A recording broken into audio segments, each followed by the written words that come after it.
from LEX 18 News, with in-depth coverage of the issues that challenge Kentucky. This is State of the Commonwealth with your host, Conroy DeLuche. Good morning, everybody, and welcome to State of the Commonwealth. I'm Conroy DeLuche. Today marks 30 days until Election Day, November 3rd. Over the next month or so, we'll get you ready to head to the polls, whether that be a polling location or your own mailbox. The year 2020 has been unlike any other that we could have imagined. The year started off with at least 27 Democrats racing for the chance to take on President Donald Trump in the election and become the 46th president of the United States. Flash forward to March 11th, the day that the CDC declared the coronavirus a pandemic. Nearly everything changed overnight. Most campaigns went virtual, and questions came up, including what to do about primary elections and conventions. Just 2 days ago, President Trump himself took to Twitter confirming the news that he and First Lady Melania Trump have tested positive for COVID-19. On March 16th, Governor Andy Beshear and Secretary of State Michael Adams announced that Kentucky's primary, originally scheduled for May 19th, would be moved back to June 23rd. My hope is that this delay will allow us to have a normal election. Even if not, this delay will allow me, the State Board of Elections, and our county clerks time to assess what changes we must make to ensure a successful primary election. Of course, our June primary was anything but normal. The state saw a high turnout for the primary, 31.1%, which was in large part due to absentee ballots. Typically, about 2% of voters vote absentee in Kentucky. In June, it was about 85% across the state. One downside, many complained about the lack of in-person polling locations, something that state officials say will be changed for the upcoming election. And that June primary was certainly unlike anything we'd ever seen in Kentucky. LEX 18's Catherine Collins takes a look back at that election before we move forward to November. As Governor Beshear urged Kentuckians to stay healthy at home this spring, a critical date was looming. The primary election. Originally scheduled for May 19th, both he and Secretary of State Michael Adams agreed it should be delayed to June 23rd. And it was soon clear the primary would be far from normal. A plan for the election, also agreed upon by both Adams and Beshear, offered multiple options to voters. It's a hybrid system. We have both voting by mail through an absentee process, and we also have in-person voting. It's just a matter of reducing the crowd sizes. So we'll have more days that people can vote in person. We want to make sure that we don't leave anybody out. This might be the easiest that it ever is to vote safely, to vote in your own home, so do it. But while many voters took advantage of no-excuse mail-in voting, almost 890,000 ballots were requested. A shortage of poll workers meant Kentucky's largest counties, Jefferson and Fayette, had just one polling location open on Election Day, something that earned the state national criticism from people like Hillary Clinton and LeBron James.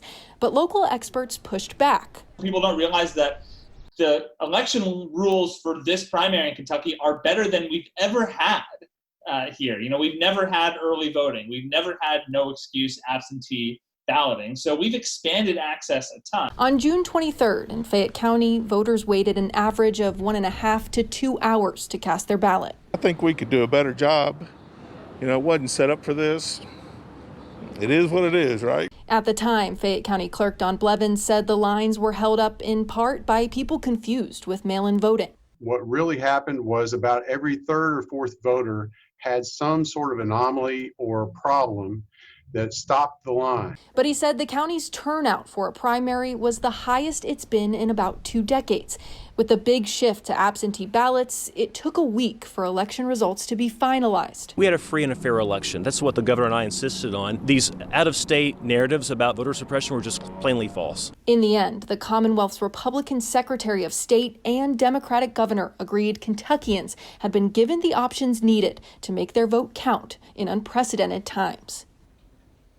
Catherine Collins reporting.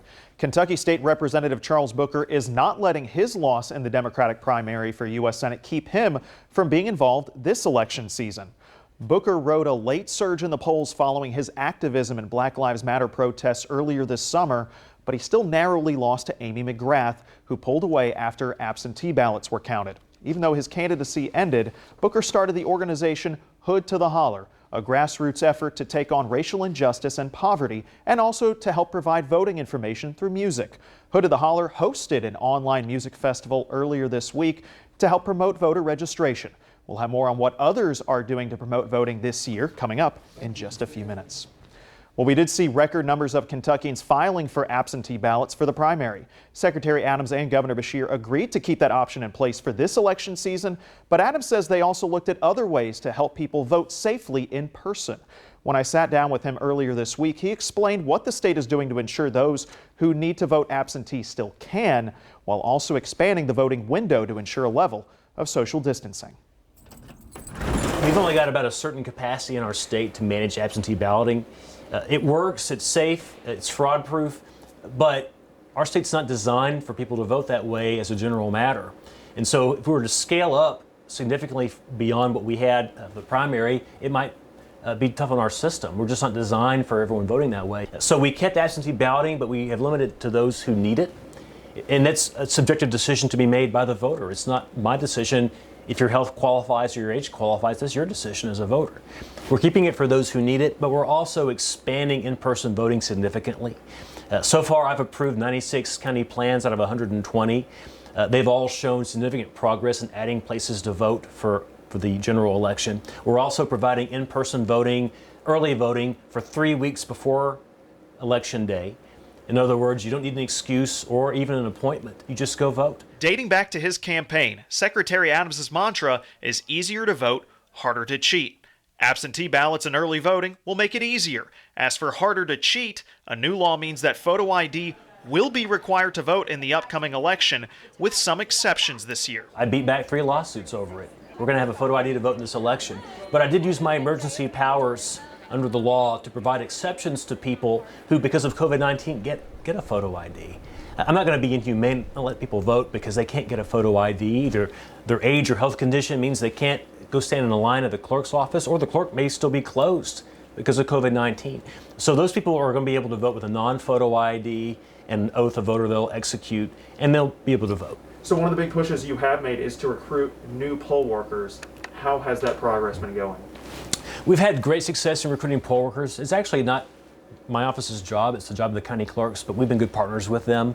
It takes 15,000 poll workers to have a traditional election. On our own, by ourselves, without any help, we've recruited 5,000 of them. We've been beating the bushes for 2.5 months finding poll workers that's showing some success. It's part of why we've had many more polling locations open up for the Journal. We've got about a dozen counties so far and counting that have opened up every single precinct. It's been very successful. As for election results, Adams says that in Kentucky, we can expect to learn a lot by the end of November 3rd. But nationwide, there may be a wait. Because most of our voters are going to vote in person over a 3-week span versus voting absentee, that means we get a step up on getting a fast count. So my expectation is on election night, we're going to have probably 80% of the vote counted. In Pennsylvania, Michigan, Wisconsin, they're going to take weeks to count their ballots. They're much more reliant on absentee balloting than Kentucky is. And they have said they're not going to start the process of processing those until after the election is over. It'll be a week or two before we know who the president is. I just want to caution everyone, it's going to be a long week or two. But here in Kentucky, we're going to have counts on election night. They won't be totally final. Close races will still yet to be determined, but that's typical under Kentucky law. It takes usually 9 to 10 days for us to certify who won. But in most of our elections, we're going to know election night who won, and they'll have projections called by the media. And deadlines to vote in this year's election are quickly approaching. The deadline to register to vote is tomorrow, October 5th. You have until next Friday, October 9th to request an absentee ballot. In-person voting starts Tuesday, October 13th, and Election Day is Tuesday, November 3rd, and all ballots will be due. That deadline to request an absentee ballot is fast approaching as well. The last update we received from the Secretary of State's office was from Thursday, October 1st, and at that point, more than 520,000 voters have applied for absentee ballots in Kentucky. The number of registered Democratic voters who have requested an absentee ballot is about 348,000, while the number of registered Republicans is at about 142,000. There will be more voting locations in Fayette County for this election than the primary, but the Secretary of State says he still has his concerns. We'll tell you more about Lexington's voting plan next on State of the Commonwealth.